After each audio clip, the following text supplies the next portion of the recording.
Ano ra? Pulang kita yang ilong pa sa bawah.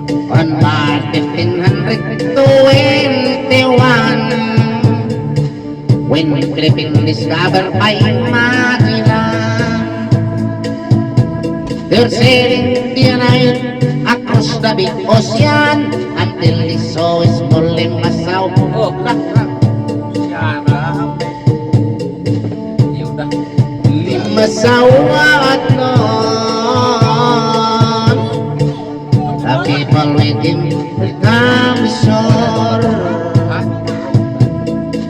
They did not understand the speaking the husband because the Castilla did waray-waray man. Please niya, nalagot. When Magellan landed in Cebu City, Rahma made it very happy. All people were baptized and built a church of Christ, and that's the beginning of a Catholic life. When Magellan visited in Mactan to Christianize them everyone, but lapo-lapo with him on the shore, it dragged Magellan to go back home. Then Magellan got so mad, ordered his men to come up large.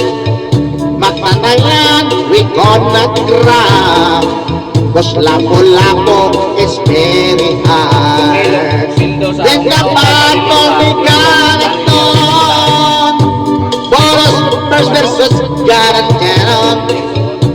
When Magellan was hit on his neck, stumbled down and cried and cried. Oh mother, mother, I am sick. Call the doctor very quick. Doctor,